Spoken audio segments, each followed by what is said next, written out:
Good evening, everyone. Welcome to Bootcamp Day 3. Well done for all of you that have attended all 3 sessions so far. I'm just going to give it a few minutes before we get going this evening to make sure everyone gets a chance to join. We had a few emails yesterday just saying a few people had some technical difficulties getting on, so we'll just give it a little bit longer before getting going today. In the chat box, if everyone could just put, what they found most interesting so far, what was sort of the biggest revelation so far, what they're looking forward to. We've seen a lot of comments, people getting different bits out of the training. Obviously this is what we do all the time, so it's interesting to see what other people find sort of the most interesting point of the teaching.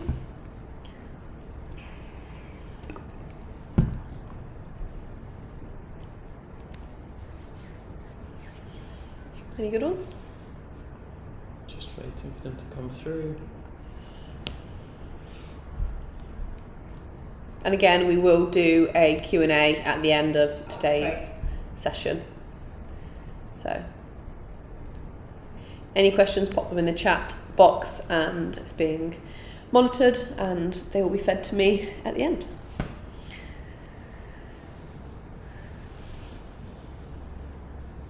Nimbus maps for Dean. Ransom strips, Willie found really interesting. Yeah, the ransom strips is a good one. People don't realise what a small piece of land could do, basically. And that's actually a really good example of showing a ransom strip. Cool. Right, should we go live? That one? Yep. Okay. Right, so let's get going. Day 3. I have to move that. Never mind. So as always, you're here with myself and Tyler tonight. Tyler, my business partner here at Newman Rose. He's the one monitoring the chat for me. So if anyone that hasn't already, don't forget to join our Facebook group. There's more than 1,600 of us in there now. Tyler's going to pop the link to it in the chat box. You need to be in that to be in with a chance of winning our competition. Which brings me nicely onto the competition. So I'm sure many of you know by now what's up for grabs, but just for any of you, this is your first session.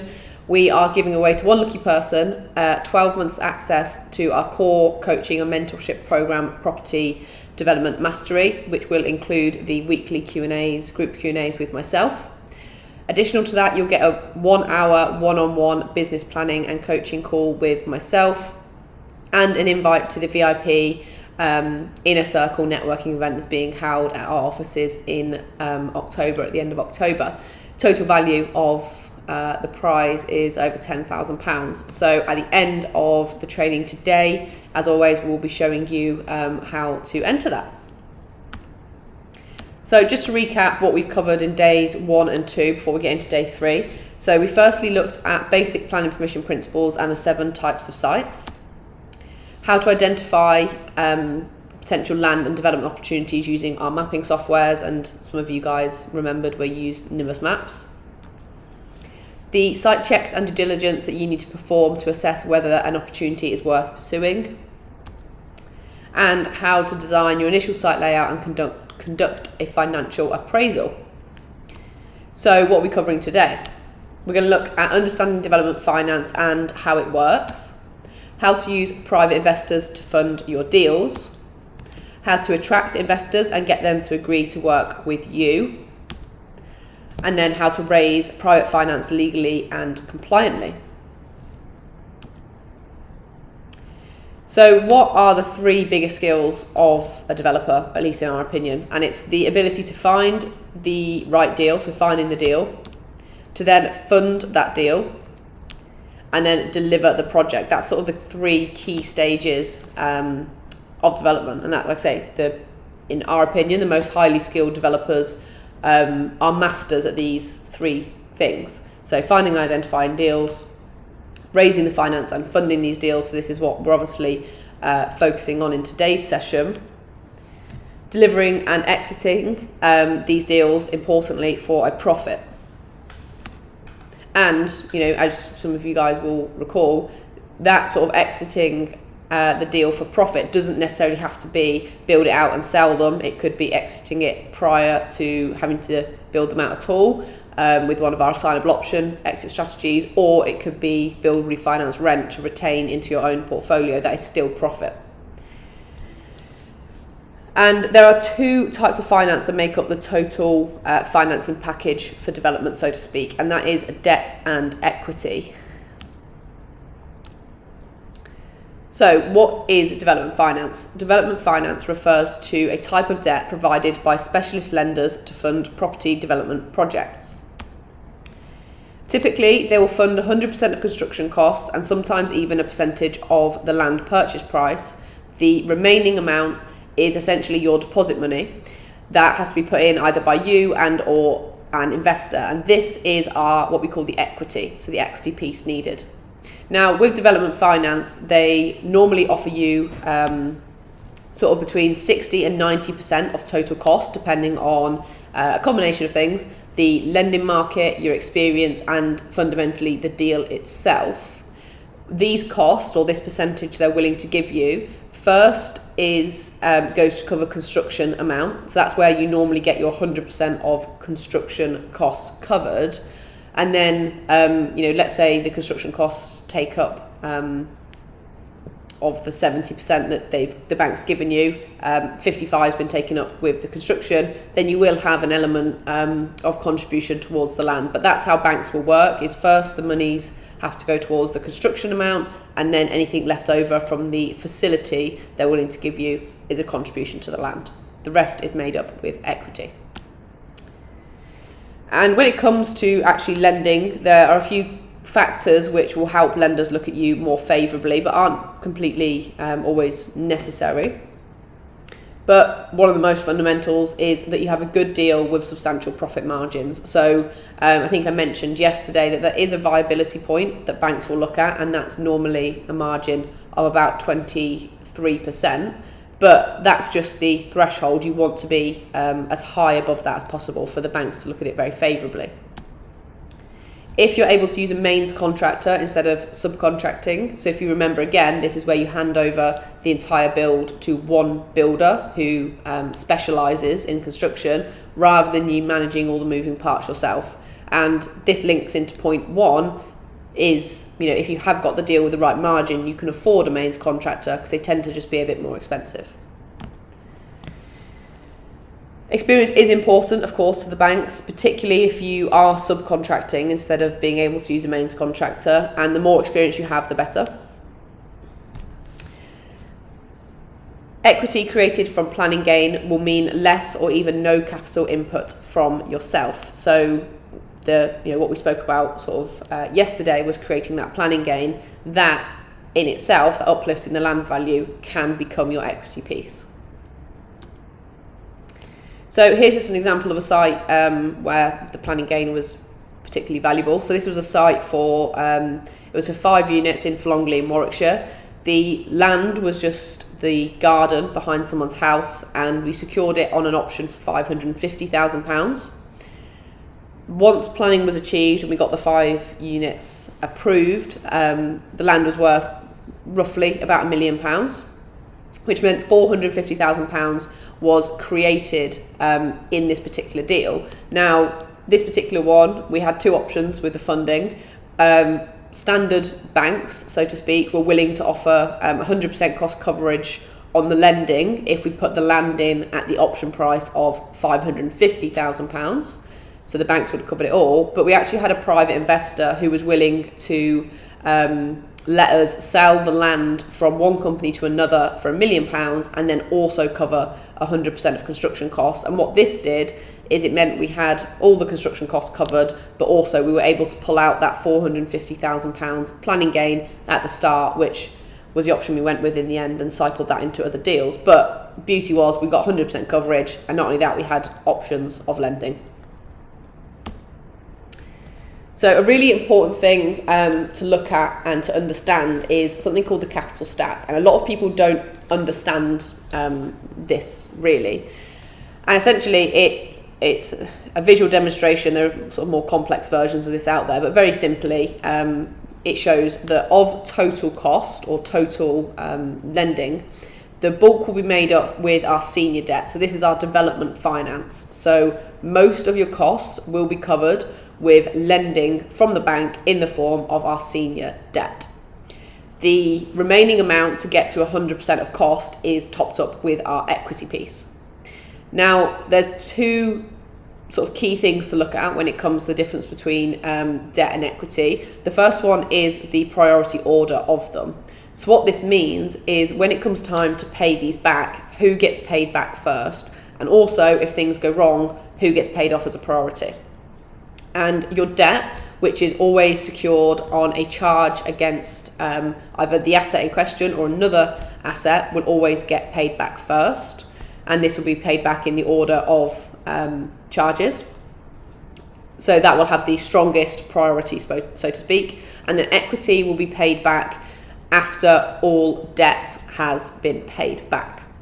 But in return, because equity has the weakest priority, so you can then, therefore, if you look now at the sort of right-hand side of this diagram, it's the highest risk type of lending. So if you're putting money into a deal in the form of equity, yes, it's more high risk. However, you can always expect a much higher return when you put money in as equity versus if you were lending like a bank does as a loan. So because the senior debt or our development finance is highly secure in the way that it's lent, it's the lowest risk form of lending, and therefore it's also the lowest return. So it's your cheapest money, so to speak. So you as a developer, the higher the risk of the money, the more expensive it will become to you. So hopefully that sort of makes sense. Is there anything you want to add to that, Tyler? We'll see if there's sort of any questions in the chat about this. Obviously it's a bit of a complex topic, but maybe it's worth, if we drop out of full screen, just so we've got the use of the mouse. I think really the capital stack is a bit of a complex topic, and Rosey and I could spend a much longer time explaining it, just like any all of the concepts we're going to go through in this training. You know, finance is a very complex topic, and it depends how in detail you want to go. But the capital stack, as we see here, is it shows the different layers of capital that make up essentially the funding of the total costs. So if we use a site, for example, where the total costs are £4 million, that could be £1 million for the land purchase and £3 million for the build. And like we said, the development finance can provide circa 60-70% of the costs. That's shown here by it taking up 60%. And so it's just like a mortgage. So if you think of this as a mortgage, you're going to buy a house for £200,000. They'll want a 25% deposit, which is your equity, that's your deposit, that's your input, which is the 25% here. And the mortgage, which is the senior debt, senior meaning it gets paid back first. So when you think you go to sell a house with a mortgage or refinance a house with a mortgage, whenever there's that sort of new flow of capital coming into the property, into the capital stack, this gets paid first, which is shown by this diagram on the left-hand side. The priority in payout, and some of you may have heard of charges as a form of security. So a mortgage lender will always have a first charge. Senior debt development lender, they'll always have the first charge. That means when the money comes in, they get paid back first. There are different layers of debt you can put on a site. So there are things like mezzanine finance. For example, Rosey and I were using mezzanine finance on a deal we're purchasing currently, because the senior debt and development finance would only take us up to so much, and so there's another layer of debt on top of that which take a second charge, and they're a slightly higher interest rate, because we can see here the further up they are in terms of the priority, well, further down they are in terms of the priority, the weaker their priority. So a second charge would be a lower priority, they get paid back after the first charge. They wanted a higher interest rate, a higher return. Yeah, because it's riskier, because it sits behind that first charge. And then the equity, like we said, is the input. So risk and return basically refers to, like Rosey said, the return they're getting. So a development finance lender, they may get, depending on the market, could be 6-7% interest rate. But the equity, because this is the highest risk, if you were to bring an investor on to put equity into a deal, they'd want a much higher return. They may want a 50%, 25% profit share, depending on the deal. So a bit of a complex topic, and not something to stress about if you don't understand it, but it's just a way of visualizing how the different layers of capital contribute towards the total cost. There's a lot of information out there as well online about the capital stack, and it's just something that, you know, if you wanted to go away and do some sort of homework around finance to get your head around this and the difference between debt and equity as sort of a foundation for understanding finance is a really good thing to do that I'd recommend. So just sort of recapping on equity. So equity refers to money put in by the developer. So like Tyler says, think of it as the deposit with a mortgage, the deposit that you would put into purchasing that house. The equity itself can come from you and or an investor, so it could be made up of both of you or just the investor or just yourself. Or, as we've discussed, it can actually be created in the uplift with the land value in the planning process. And this is actually called hard and soft equity. So hard equity is sort of cash injection, whereas soft is sort of typically more the created. We class them all as equity the same, but some banks will refer to it that way. And all funding, regardless, you know, of which bank you go to or what rates they're offering, they're all going to require an input of equity, as banks want to see you having some skin in the game. They won't just offer 100% cost coverage on something that's got no equity in it from you. So even if it was a situation where the margin was good enough that you didn't have to put cash in, you've created an uplift, which first of all would have come from your investment in the planning. So there was cash to get to that stage. And of course, if, you know, the deal was to all go wrong, which is normally what a bank's looking at, you know, they would take that site and you could potentially lose that uplift. So, you know, you can still look at, you know, the equity you've created as skin in the game. So here's the problem. Property development deals can get pretty expensive. And it's not always possible to just use our own cash, which is why you must learn to use other people's money.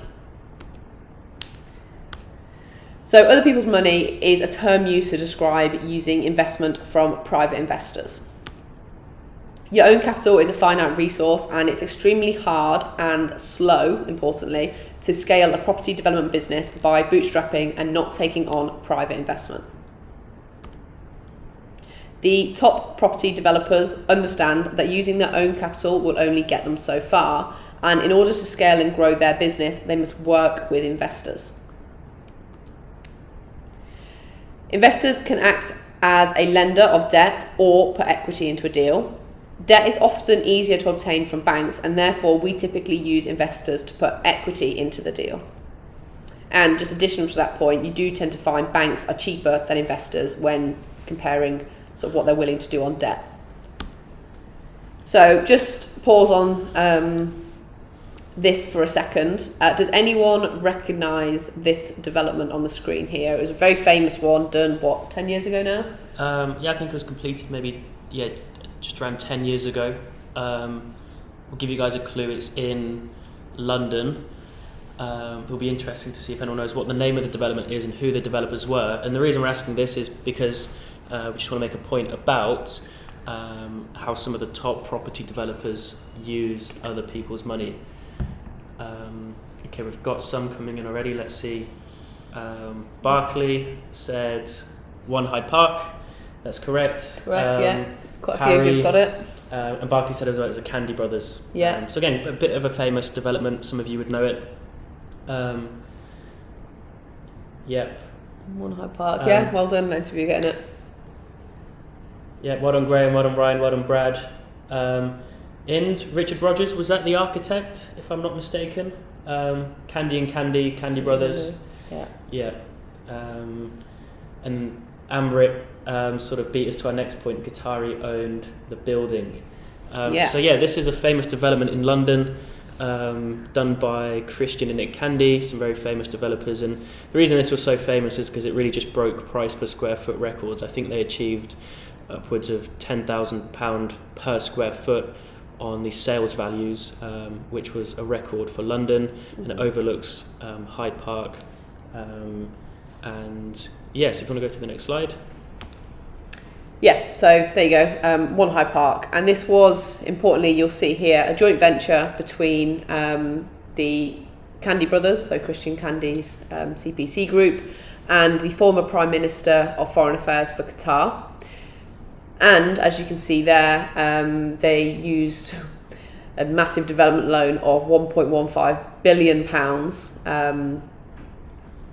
to fund it. So basically what you had going on here is a combination of debt and equity. So the equity piece coming from their joint venture partner, and obviously the debt coming in from, it's actually, I believe, a German bank that backed the deal in the end, or actually a consortium of banks, I think, lent on this one. So there you go, even the biggest deals with some of the most well-known developers, that's exactly what they do in order to deliver these sort of projects. So, where do you find investors? Investors really are everywhere. Start by targeting the low-hanging fruit, professionals and personal network. Actually, one of our students recently funded a deal with private investors, and he came across them simply by asking the question. It was Harry, if you watch our YouTube video, you'll see he just said, we asked the questions to the right people, and one person introduced us to another, and there we go. We came across our private investor who's funding the deal, which, it's not always that easy, but it does start with simply asking that question of your own network. Attending networking events. And very importantly, focus on attracting investors rather than finding investors. Use social media to promote your personal brand. Create connections with others, even though it's virtual. Demonstrate your knowledge on social media.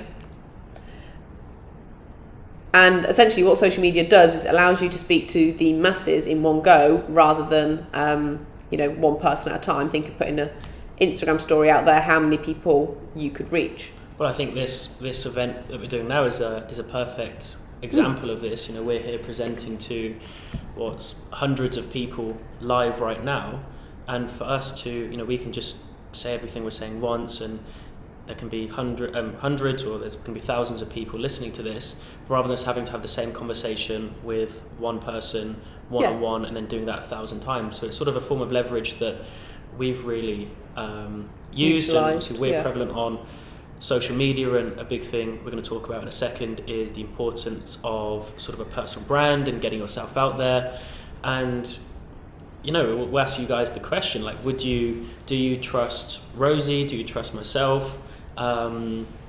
Hopefully the answer is somewhat yes, even though you've never met us, because there's that connection and that rapport that's formed by doing this, and by you guys having spent over an hour with us every evening. And so that sort of connection can be built via social media.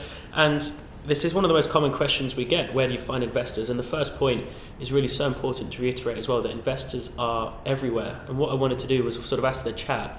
I've just seen someone mention it now, that Paul found a private investor by playing golf. There you go.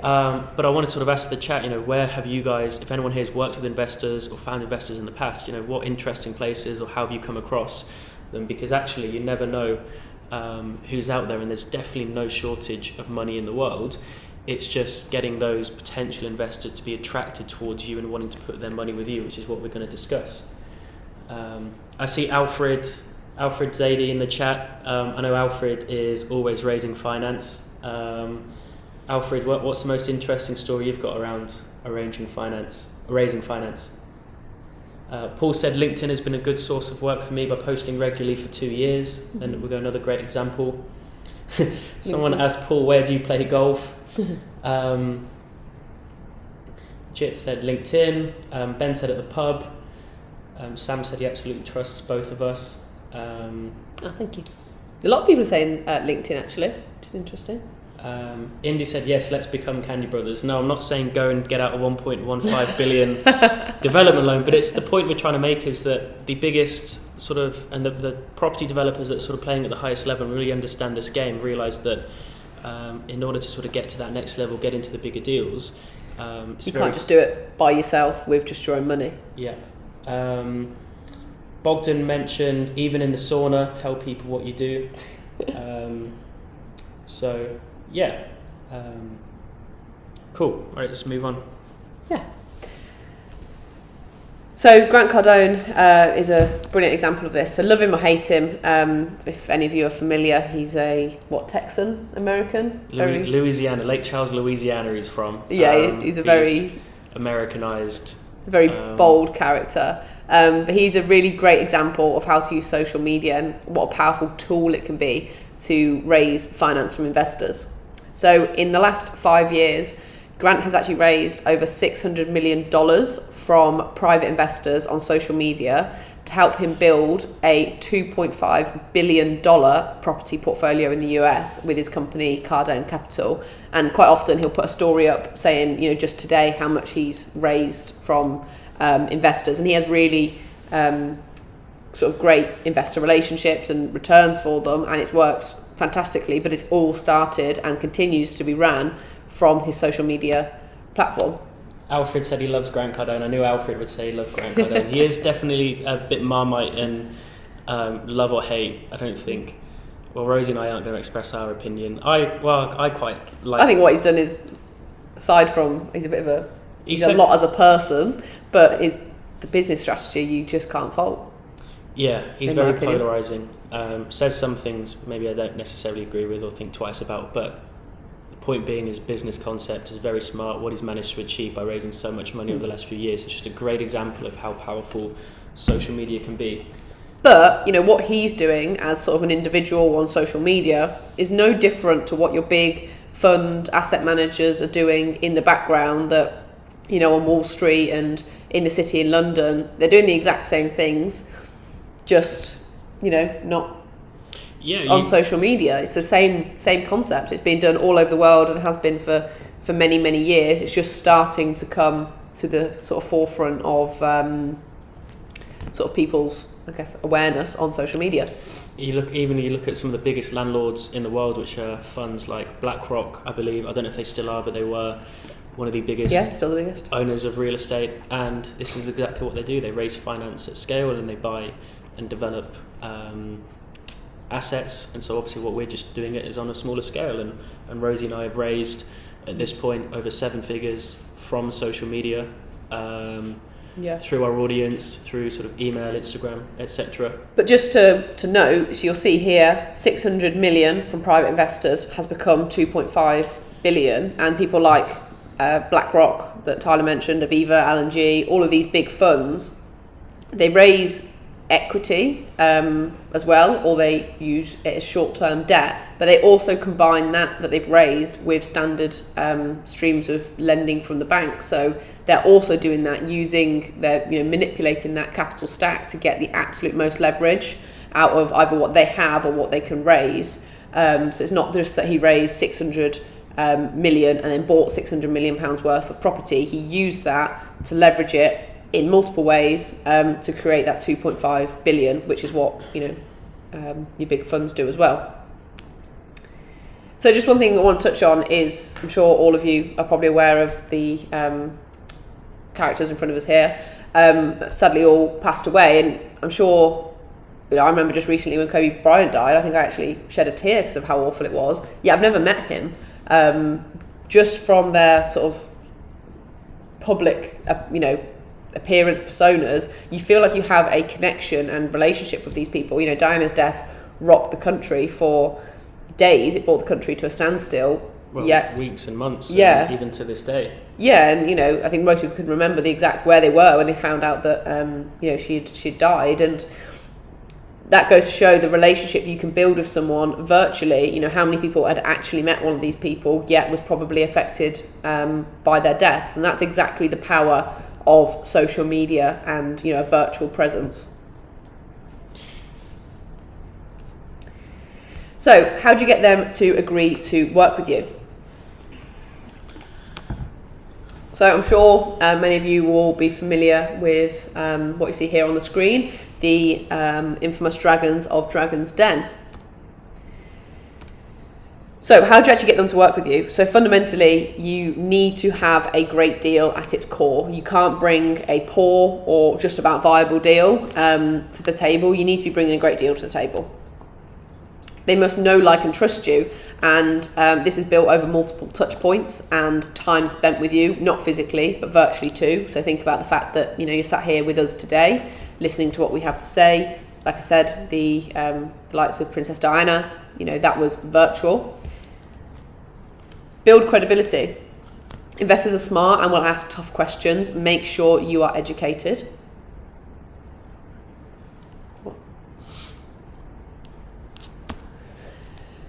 Demonstrate your knowledge by providing value on social media. So we think it's really important to put value out there before you go and actually ask for something. So don't just go out, cap in hand. Provide value to your audience, to the world. Build that sort of know, like, trust factor, your credibility, offer something before asking for something. Know your numbers. So think of, the Dragon's Den situation. That is people going into a room, with investors who are sat ready to listen to your pitch. How often do you come across that situation? Yet not everyone walks away with their money. So it's not because of the lack of money, it's because perhaps the deal doesn't stack up. But actually, how many pitches have you seen fail because the sort of business owners didn't know their numbers or got flustered when they got asked the difficult questions because they didn't know the business, product or numbers in and out? So, that's a perfect example of investors are available. It's having, the right deal and you being correct in order to actually get that investment sort of taken on. Yeah, and I think just to elaborate on a couple more of the points. So the first point, that investors are smart and they'll ask the tough questions. You've got to understand that a lot of people with money to invest, the way they've accumulated a lot of that money is by being smart, whether that's in business, some of them in property. Some of the investors we've worked with have made a lot of their money through property, and they want to start to take a backseat and invest in other developers. And so they know what questions to ask. They can really figure out by asking the right questions whether you're really just winging it and you're just making up the answers, or you actually know your stuff. And so this is important, just being educated and not trying to wing it and not trying to pull a fast one, because it doesn't work on the smart people. And especially as we talk about compliance in some of the next slides, when you're sort of speaking to the high net worth individuals, the sophisticated investors, it's even more so. So it's just another reason to make sure you're educated. And also, when you have a great deal, the flip side of that, if you have a deal that doesn't quite stack and you're trying to make it look like it does and mess the numbers around, investors will see through that. So it's just a really good point to think to focus on there. And demonstrate your knowledge by providing value on social media, just by sharing what you're doing and posting and staying top of people's mind. And actually, when you go to have that conversation, people will feel like they already know you, which I'm sure if any of you guys met us, you may feel there's already an existing rapport or relationship there because you spent time with us already. So some really, really good points there. So how do you actually go about structuring your deals with investors? So we sort of touched on this on a previous slide, that debt tends to be easy to get from the banks, or it's at least the cheapest at the minute from the banks. Money at the minute from your standard streams of lending is, compared to previous years, quite cheap. Money is still quite cheap and doesn't seem to be showing signs of changing anytime soon. The interest rate is very low, or baseline interest is very low. So the recommendation is to get as much lending, typically, from the bank that is available. So cover as much cost with the cheapest form of lending that you possibly can, basically. So that's going to be on, a interest basis or a fixed rate return if it's with a more unusual bank, and that's going to sit first charge, paid back once the profits come in off the deal, be that when you sell or refinance units at the end. But most importantly, it's that equity piece that is what we talk about with investors. So that's what we use our investors for, and that is our recommendation, is that equity piece is made up with your private investors. Now, typically, this is going to be paid back, so to speak, and the reward being a profit share. So your investors will take a share of the net profit from that deal. So the net profit being the profit after obviously all costs, and importantly, the bank has been paid back in its entirety. So that senior debt has already been paid back, basically what's left over. And the profit share percentage will vary. There's a few factors. Obviously, first of all, how risky is that equity? So we've already discussed equity is the riskier form of lending based on the capital stack because it sits, on the lowest priority order. But if that deal in itself has a higher profit margin, the higher that profit margin, the less risky that equity becomes. So the better the deal, the lower the profit share you could offer. And also competition, if you're in a situation where you only have one investor willing to invest, really you're not in a position to steer the negotiations. They are, because you don't have choice. And having an abundance is so invaluable. To say, actually, I appreciate the offer to come in on this deal, but I've actually got a better lending terms elsewhere. So actually that puts you in the sort of driver's seat, so to speak, on the negotiations. So yeah, that's sort of the two key things that are going to influence what percentage profit share the investors get is, what are the terms of that deal in the first instance, the margins on it, but also, the abundance of investors you have. Do you want to go into how we structure it within the company, or? So there are many different ways you can structure how investors are paid back. If you want to get into more complex models, there's like preferred equity model, which there is actually a lot more regulation around in the UK than maybe in the US. You can sort of have a coupon on the money sort of thing. But with equity, so we do, for example, one of the latest deals, the investors are putting in around £400,000. And then from that, they're getting a 25% share of the profit on the back end. And so that's how that works. And then the debt is sort of a mix of mezzanine and senior debt from two different lenders.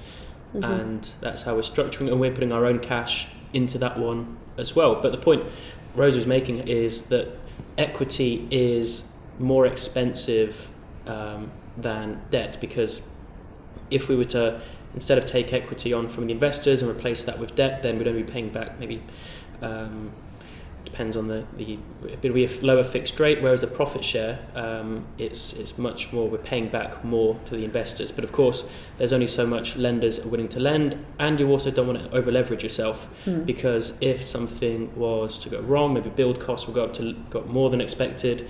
So we are expecting them to go up, but let's say they went up by more, or the sales values projections were wrong and the market dips and we sell them for less. The last thing you want to do is be owing the bank money. So the investors, they take on the risk for you. So it's very similar to buying, like a venture capitalist buying shares in, buying equity in a company, or when you buy shares of Apple or Disney on the stock market, you're buying a piece of equity in their company. And that's why these companies go public, to raise money as well, to sell equity and get money in. Is there any sort of particular questions around that? A couple questions around what sort of return are investors offered. It just completely depends on the deal, and it completely depends on the value they're bringing to the deal. You could do a joint venture where it's 50-50. But a good piece of advice actually is, if you wanted to sort of see, look at that. If you look at some of the crowdfunding platforms online, specifically the equity crowdfunding platforms for property. So one example is Leo crowdfunding, LEO. If you just Google equity crowdfunding property or property development, you should find a couple, and there you'll be able to see what's advertised, what deals are advertised. And we'll get into what those crowdfunding platforms are exactly in a second, as they're another way to raise finance. We're going to talk about them in compliance. A couple of people saying they've just lost connection. The stream is good our end. Bit but if anyone else is having troubles with the stream, let us know.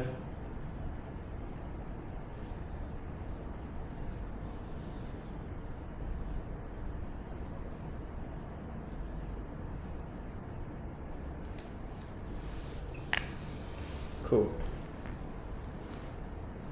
Yeah, so let's talk about compliance.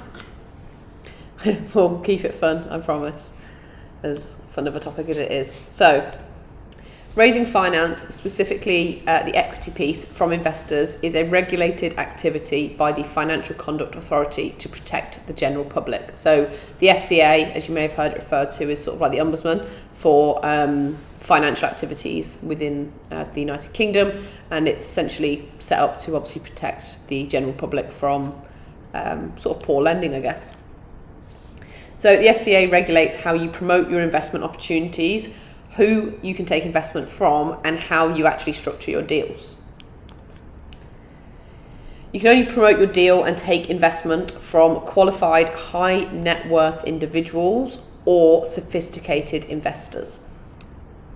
So someone will be sort of qualified as a high net worth individual if they have an income of over £100,000 a year or £250,000 in net assets. So importantly, a net asset, am I right in saying, Tyler, it can't be their main residence? It has to be beyond that. Yeah, so and non-mortgage. Outside of their main residence and also not including their pension. So it's essentially either 250k in savings or in a business or property, in stocks, other properties, equity in properties. So, yeah. Yep.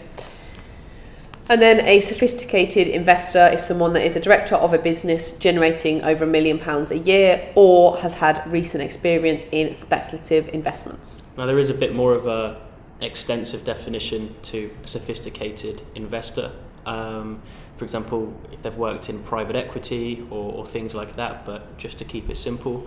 But a sophisticated investor can self-certify, and it is possible to take investment to raise equity from people that fall outside of this, if through various different ways. Obviously, we're trying to keep it simple here, but for example, if you to go through a crowdfunding platform like we looked at we'll look at in a second, and they signed sort of a risk assessment and self-certified, but this is obviously the recommended route to go down. And the reason the FCA set this up as well, just to give a bit of context, is so when you're raising equity, when you're getting an investor to put equity into a project, like we discussed, their return is essentially a profit share, which is a variable rate of return. You know, it's a variable return. There's no guarantee. It's not really secured against anything, and it's not like the banks, that the banks know they've got a first charge and they're going to get 6% on their money, which means for the general public that don't qualify as a high net worth investor or a sophisticated investor, the general public aren't really educated enough to make informed decisions. So it's really stopping some your grandma who's about to invest all her savings into a really complex property development deal that she doesn't really understand, because some guy in a nice suit and who can got the gift of the gab can convince her to. So that's why the FCA sort of got these regulations in place to sort of protect those people. Whereas if it's debt, for example, debt's a little bit easier to understand. The general public can sort of understand a loan or debt where if you give me £10,000, I'm going to pay you back 10% interest in 6 months. Whereas equity, it's just a little bit more complex. Yes, it's seen as riskier, so that's why it's highly regulated in the UK. There can't be financial inducements, so it's illegal to promote your deal using subjective and inducing terminology like beat the banks, guaranteed returns, don't miss out, anything sort of highly emotive, like that gets people sort of in a frenzy to invest, or even if it was to suggest, that it's like a guaranteed when it isn't. You've just got to be so careful, haven't you, around what can and can't be said when promoting a deal. It is a bit of a grey area, but the FCA do have a dedicated task force within the FCA that sort of go after this, and the penalty for not abiding by this is imprisonment or an unlimited fine. But now it's only going to get to that point if really something goes wrong. But it's also, and it is always important to be on the good side, the right side of the law.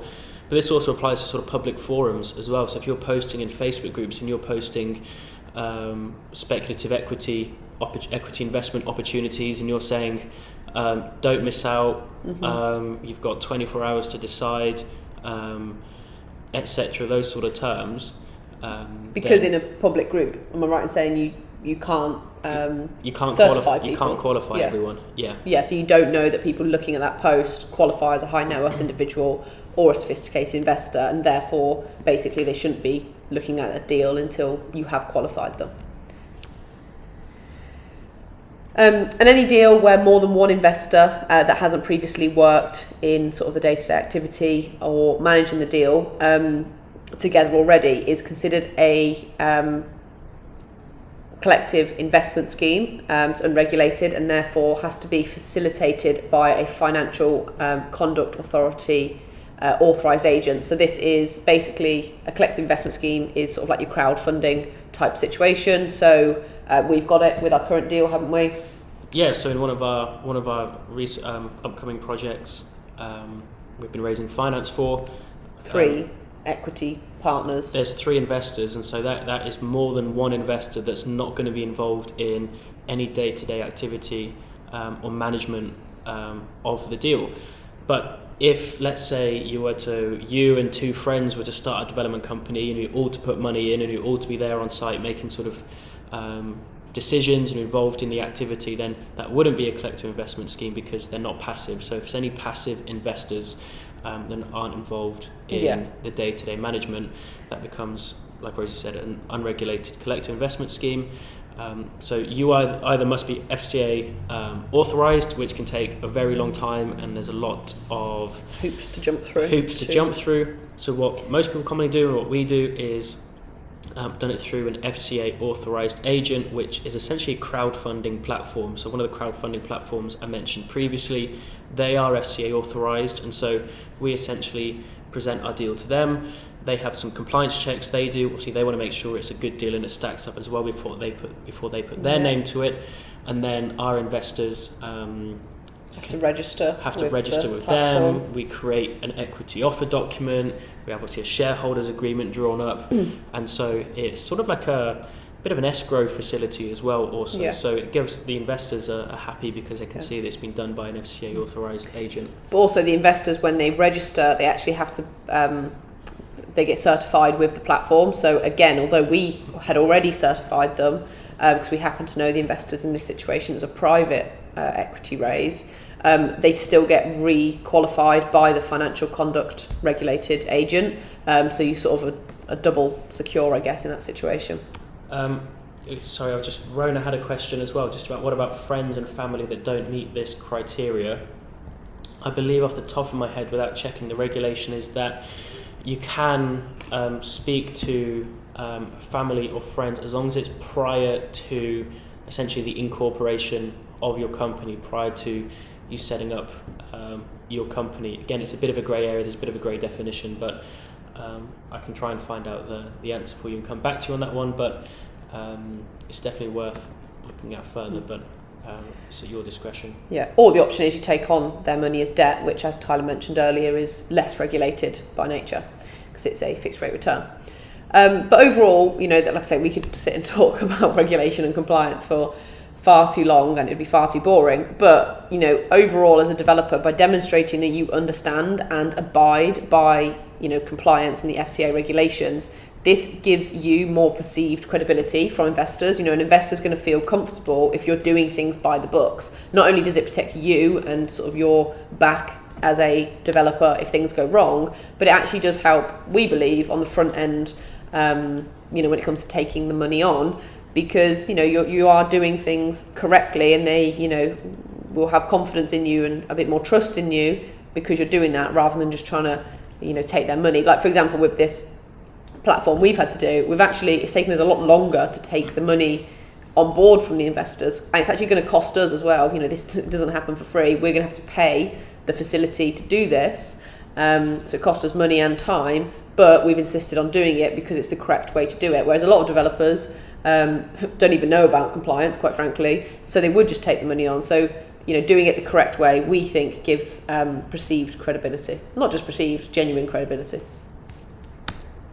So what are the next steps from here? So once you've, sorted your funding on your deal, you would normally, because sorting the funding and sorting your planning permission, like we talked about yesterday, they sort of run in tandem. You would obviously finish acquiring your planning permission and complete on the purchase of your site. You would then tender the build with either a mains or subcontractor, depending on the delivery route you've gone with. Then you would deliver the project and you'd manage those investor relationships, so relationships with the bank and also your private investors, keep them updated and informed. And finally, you exit the deal for profit. So that's either going to be a build to sell or a build, refinance, rent model, but that would bring you to the end of your development journey for that particular deal.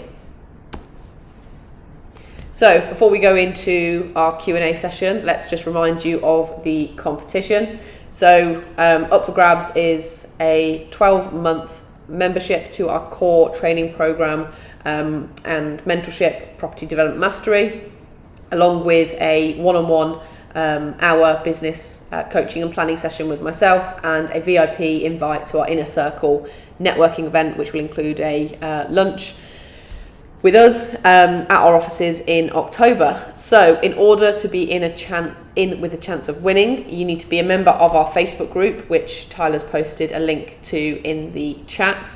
And on there, we want you to share your light bulb moment. So what was the biggest takeaway from today's training? What moment really stuck with you the most? And for a bonus entry, post a photo of you doing the work with the hashtag #DoTheWork. And we will announce the winner at the end of tomorrow's workshop. So make sure you get posting. What we're going to cover tomorrow: how to deliver and exit a project to actually realise your profit, so the final stages.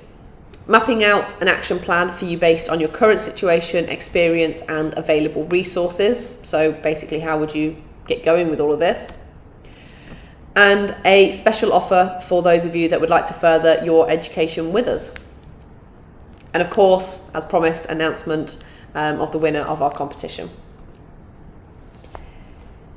So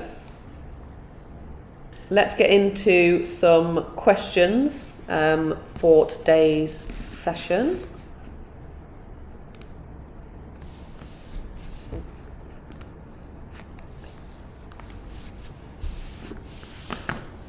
So I think it's important to note that this is a huge topic, and we've tried to simplify this as much as possible, as we're aware there's a lot of people on this training that are maybe new to development. I'll just move the screen around. How are we doing, everyone? So yeah, we've tried to simplify it a little bit. This is something I've mentioned a couple of times that can take hours and hours and hours to really learn the nitty-gritty details of compliance, of raising finance, of different investment structures. I've tried to keep it simple, but if you guys fire away your questions, I'll read them out to Rosey, and we can get started. So Matthew asked a bit earlier on, how long does an option typically last for, and do you have to pay an option fee? Yeah, so a 12-month option, there you go. An option typically lasts 12 months, but they can last any period of time. It's you decide the time, but the most common period is 12 months. They have standard extension rights, so if at the end of that 12-month period there is still an active planning application, it will roll until the outcome of that, so that you're not in a situation where planning hasn't been decided. And you do have to, in order to enter an option, there has to be a nominal amount of at least £1. So if you ever hear people saying, I bought this site for £1, that's what they're referring to, or we bought this house for £1. That's what they're referencing, is that they bought it on a £1 option. Some landowners will say they want more, and sometimes I know some developers that do put option fees down. Personally, we don't, simply because, or we'd only would in a situation where planning was a complete no-brainer. The only time I've done it in the past was on a site that actually already had outline planning, and the option was for the detailed stage. So we did put a fee down. But the reason we don't pay an option fee beyond the standard arbitrary amount of £1 is simply because you're already putting in your money and time to the planning at risk, because planning isn't guaranteed. So we say we're not willing to put any more in, basically. Okay.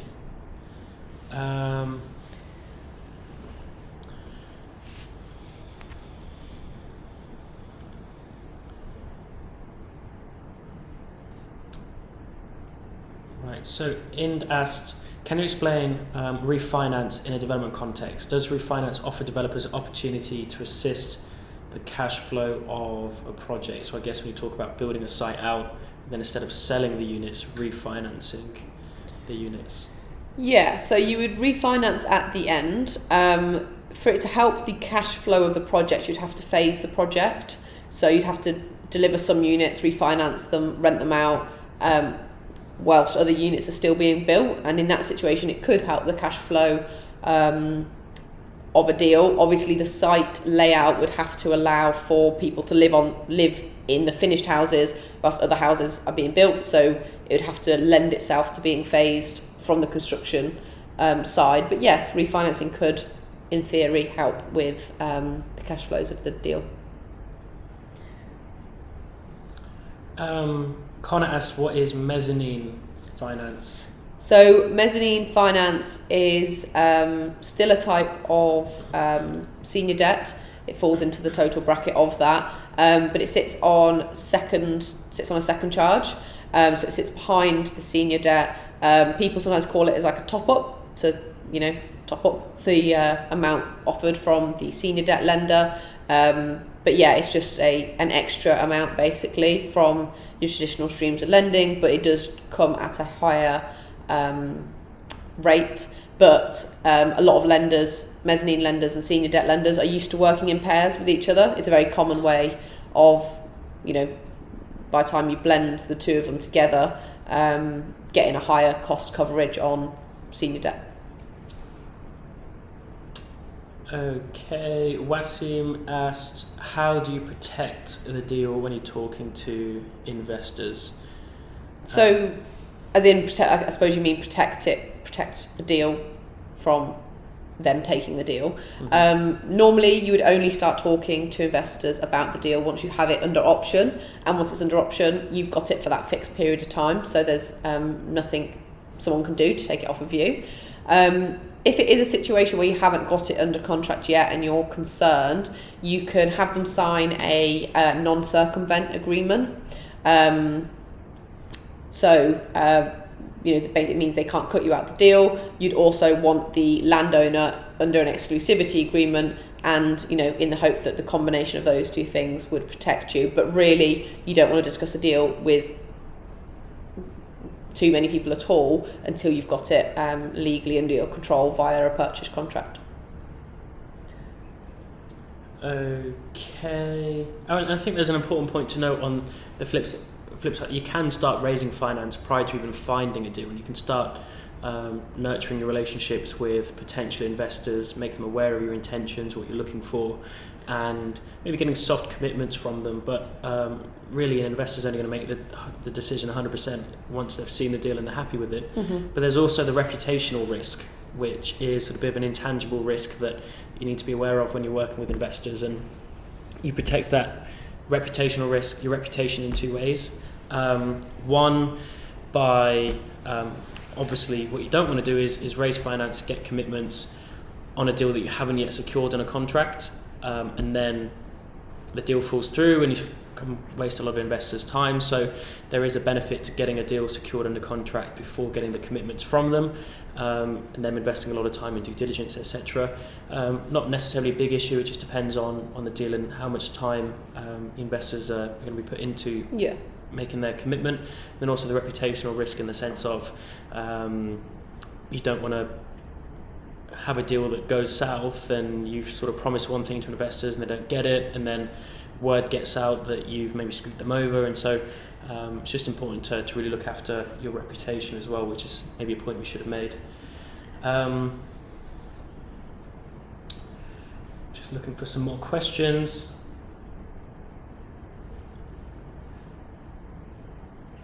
Can you get investors to front planning costs, or is this unheard of? Well, yes, you can. You can get investors to front planning costs. And again, if you look at some of the crowdfunding platforms, you'll see there's some opportunities they're advertising there, where you might see them to fund planning opportunities. And then how it works is that the investors get a percentage of the uplift in profit. Now, because of the risk of planning, that return you're offering to investors is a little bit more expensive, so you will be giving away a lot of the uplift. And also, well, it depends on the size of the planning and again the deal, they may want to see some skin in the game from you as well. We had it referred called an ethical bribe, someone said to us, because the returns tend to be so high on those raises because of the risky nature of planning. So yeah, the high returns make it an ethical bribe, as the platform called it.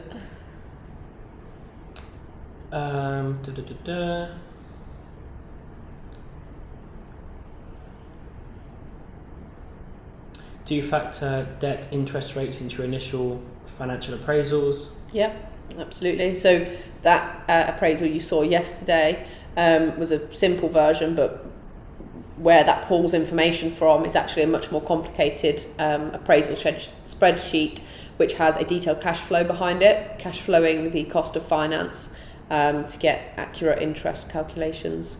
And then, so we'll make an offer based on predicted lending terms, but then, when it comes, we will get multiple lending terms from different banks. We'll actually plug their actual terms into our appraisal, because what looks like the best deal sometimes actually isn't when you put it into an appraisal. So we use it for two ways. Singh asked, can you do property developments as a sole trader? Short answer is no, but it brings up an interesting point around sort of SPVs and how to use SPVs within property and how they relate to working with investors. So special purpose vehicle, for those that don't know, is sort of a limited company that's set up for the sole and special purpose of a development, to really isolate the risk, but it also allows you to bring on shareholders to that specific company, and as a different classification of shares. So otherwise you'd give shares in your core business is the issue. Yeah. That's the beauty of a SPV.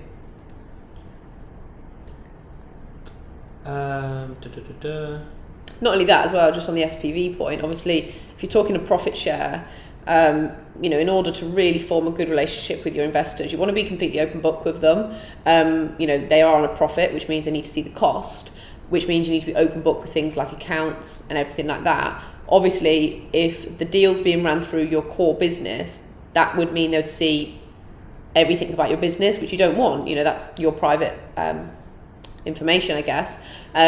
So by having it in an SPV, you can just be completely open book with that bank account, everything, because the only things ran through that business are specific to that job. So it just really helps with the transparency, setting up the structure, ring fencing the risk. Banks are completely used to working with SPVs as well. So that's how most developers deliver their projects, particularly if they're taking on investment. How much does planning permission cost approximately? How long's a piece of string? It varies massively depending on how big the project is, depending on what architect practice you use, the type of planning you're going for, what reports are needed. It can be £10,000, it could be £500,000. Obviously it'd be £500,000 for a very big application. Josh asked, what happens if you, we use the terminology purchase land via an option agreement based on planning approval and don't have the finance in place when planning approval is achieved? Well, if you've secured it via an option, you don't have to complete on the purchase. If you have an option, sort of have a subject to planning agreement with the landowner, if planning gets approved, you're not obligated to make the purchase. An option agreement gives you the option but not the obligation. So if you don't have finance, you have got a bit of time while it's under option to go raise the finance. If you've got a site under option for 6 months, 12 months, 18 months, that's your period of time to go out and sort of go to the market, speak to investors, but there's the option to assign the option to a secondary developer and sell the deal on essentially for a fee. And even after planning's approved, you don't have to complete straight away. Depending on the terms of your option, you can let it run right into the end. Or if it has got a clause, which means you have to start moving to completion once planning's approved, there'll be standard things like, it's called a judicial review period after planning's approved of 8 weeks anyway, that you wouldn't complete within. You've probably got another 3 months minimum after planning's actually approved before completion occurs. So you've got a little bit of time. Paul asked, is 50-50 a normal split on profits with a JV partner? Completely depends. So a bit like the profit share I said on the equity piece, it's going to depend on the deal. So the deal in question, how good of a deal is it, what are the margins, how risky is the money the joint venture partner's putting in, also what abundance of choice did you have of joint venture partners, and then also you said joint venture rather than equity partner. Joint venture sometimes, we use the term joint venture partner different to an equity partner. So a joint venture partner in my terms would be 100% funding the deal, so they'd be acting as equity and bank. So if that's the case, yeah, 50-50 is really reasonable. Or a joint venture partner might be doing part of the work with you, in which case, again, depending if they're doing the work or some of the work, then 50-50 could be reasonable. So yeah, one thing to be aware of, if someone puts in equity into a deal, it doesn't mean they're a joint venture partner, and it's not necessarily a joint venture agreement. It depends on your definition, but yeah. No, but you wouldn't have a joint venture agreement, like a legal joint venture agreement between you. So legally speaking, it's not. Yeah, it can be a bit of a vague term. It can mean different things to different people. So Tom asked, how easy do you find it to refinance a site if you chose to do build to rent, and what rates would you be looking at? Also, is there a minimum LTV they look for, or can you get them on 75% LTV? Based on that, one would assume if you can get around 25 to 30% margin, then essentially use the equity created / profit as the deposits. Hope that makes sense. So I guess he's essentially asking two questions. What are the typical rates for refinance loan? But I guess that just depends on the lending market.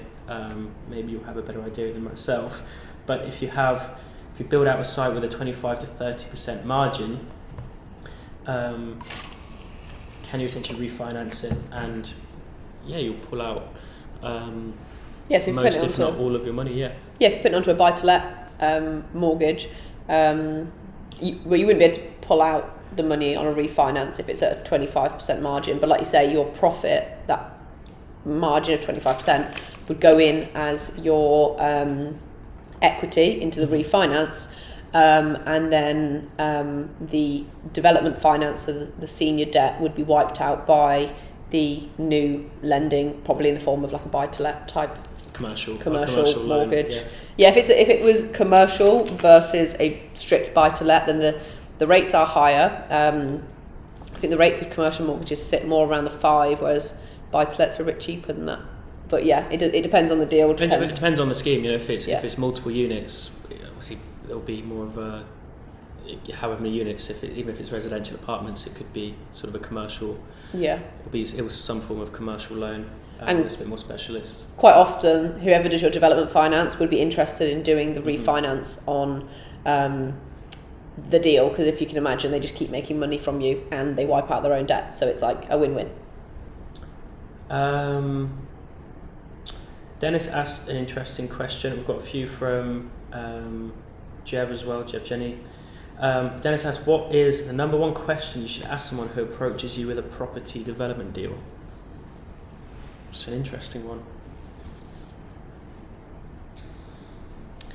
Depends who's approaching me. If it's a land agent or someone like that, the first thing I say is, are you direct with the vendor and exclusive? Because you'd be very surprised how many people will bring you a deal and they don't even know the landowner. I've genuinely had that situation where someone has bought me a deal, they're running around with it, putting a lot of time and money, and they've never spoke to the landowner to even know if the landowner wants to sell.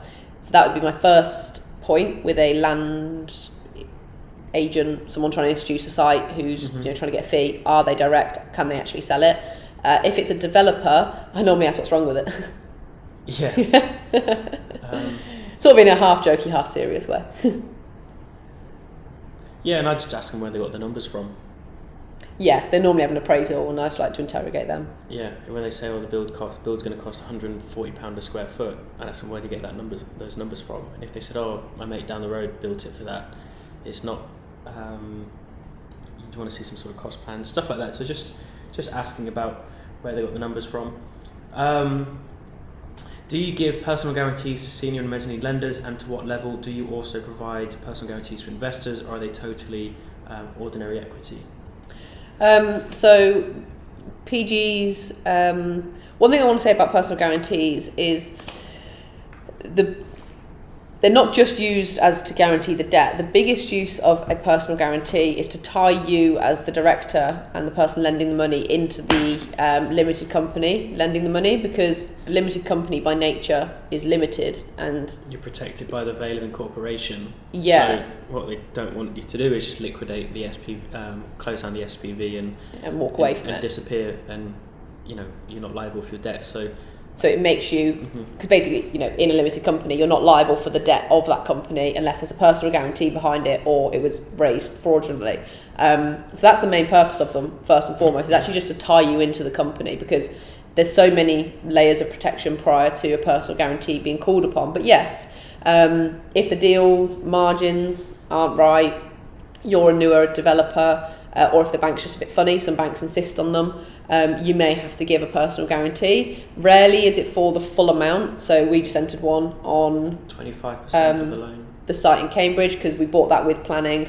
It had like a 25 maybe % margin. So they wanted they happened to be the same figure, but they wanted for us to personally guarantee 25% of it was the senior debt that wanted a personal guarantee. Mezzanine didn't, and you don't give them to private investors.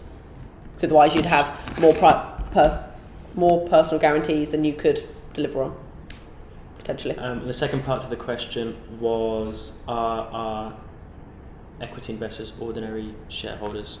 No. So importantly, for the development finance, the development finance will want anyone who is an ordinary shareholder of that business to be party to the development finance, i.e. signing the terms. So what you don't want is obviously a private investor putting equity in and also being liable for the debt, having to sign a personal guarantee. So they need to go in as basically non-voting shares, to not get wrapped into the development finance, because obviously they're becoming shareholders of the business that has the debt. You don't want them linked to that debt.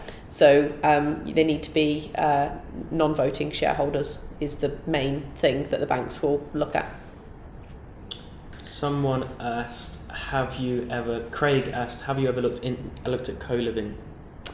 Yeah, so I did a lot of private rental sector and student, and the sort of, at least the co-living I came across, I've heard it referring to a few different types of things, but the co-living I came across was sort of almost like a blend between the student and the PRS market. It kind of is PRS really. But yeah, we looked at it. I think it's a really great model in general, and I think in the future myself and Tyler will move into the sectors of things like student and PRS, and by nature co-living with that. Yeah, just looking at trying to make sure I've got all the questions here.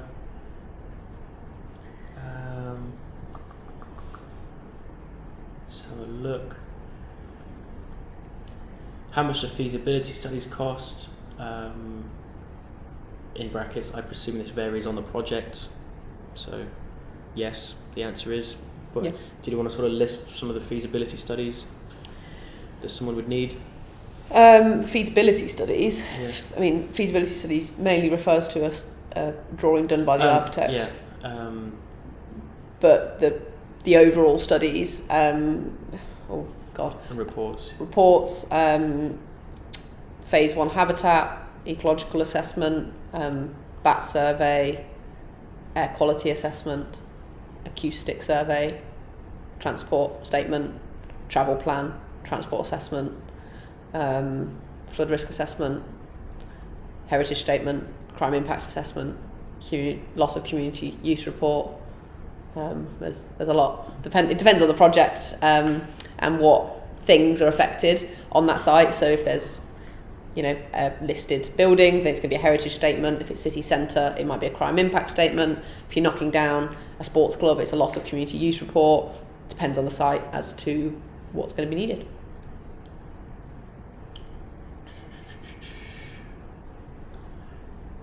What software do we use to appraise, to do the appraisal on a deal? We actually use Google Sheets, which you would have seen on our live stream yesterday. We showed you sort of a sneak peek of our sort of appraisal template. There's a software called Appraise, A-P-R-A-O. They do a similar thing. Just like a cloud-based appraisal software. But there's not really a software that's going to pull the numbers for you. These are numbers that you have to come up with yourself.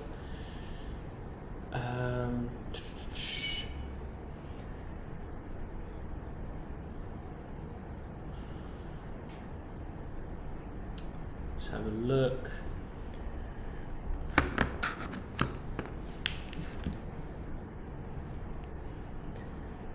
Just trying to go back to a few of the other questions.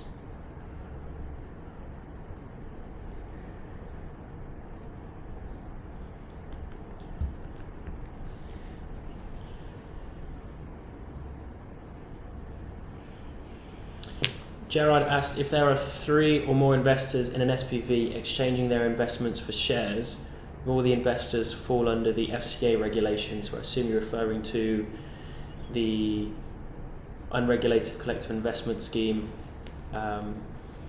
regulations. If they're not involved, if they're passive investors, not involved in the day-to-day management or decision making, yes. It wouldn't if they had a business already together. Yeah. So if it was, let's say, 3 people who have a business together but were investing personally, because you could establish that they already do business together, I believe you can get around it that way. So get around it. It's not getting around it. It just happens to be the policy. Joe asked, does an SPV sit under the control of the main limited company? So yes, we have a holding company that then owns our shareholding within the SPV. We'll answer a couple more and then we'll wrap it up for this evening, guys.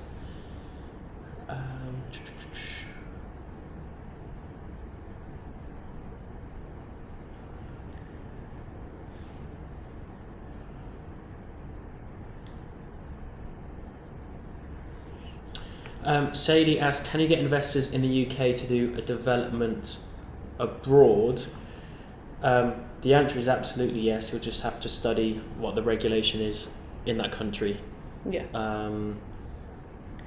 Yeah, there's different regulations. But then you will also have to abide by the FCA's regulation in the UK. If the investors are in the UK, they're protected by the FCA. So sort of a double-edged sword, you've got to check both sides. And it depends on the type of investment. We'll do one more question. See if there's any more.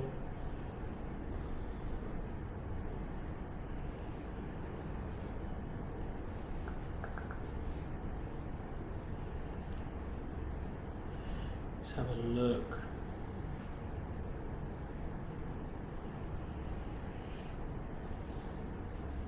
How do you value a site pre and post planning to work out equity? Well, we sort of covered this yesterday, but pre-planning is very hard to do. Well, it depends on the site. If it's sort of agricultural land, a surveyor or a local sort of commercial agricultural agent will be able to tell you sort of what you could be prepared to pay, what it would be worth per acre, for example. But in terms of sort of working out your offer, you can offer whatever you like. And then post planning, you can sort of do it yourself and run an appraisal and sort of see at what point the appraisal breaks in terms of what point.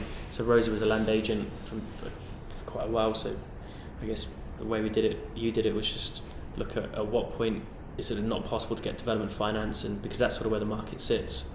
Yeah, that was that. You sort of class that as like open market value, so to speak. So if a bank was doing like a red book valuation, that's what they'd do, and then obviously that'd be your guess, asking price, and developers used to normally come in within about 10% of that, because obviously they might have slightly different build costs, slightly different funding costs, but they'd be there or thereabouts within 10% normally. Yeah, and well, I guess something's only worth what someone's willing to pay for it, and people will always pay different amounts. They could be a cash buyer with their own construction company, they can afford to pay a lot more, but you can get professional valuations done. For example, we just had a valuation from Strutt & Parker, which cost us £5,000. 5.5, yeah. But that's a site we're buying, and we offered on that. We already made our offer and had the offer agreed, so we're just buying that for the sort of the bank's benefit. But yeah, we'll wrap that up there, guys. Rosey will do a Q&A as well in the Facebook group tomorrow. So if there's any more questions you have, make sure you've joined the Facebook group, and sort of around midday tomorrow we'll go live, and then make sure you show up tomorrow. Yeah, competition winner announced. Competition winner, very special offer for you guys. And we're just going to talk about sort of mapping out an action plan. So we're going to establish, depending on exactly where you are right now, what we recommend is sort of the best route you follow, depending on your financial situation, your current experience and knowledge level, and sort of the resources you have available. So thank you guys so much for showing up. It's a pleasure as always. Yeah. Hopefully we over-delivered again for you tonight, and we go again tomorrow. So well done for everyone that's made it to day 3. Hopefully see some of you in day 4. And we'll see you in day 4 tomorrow. Bye.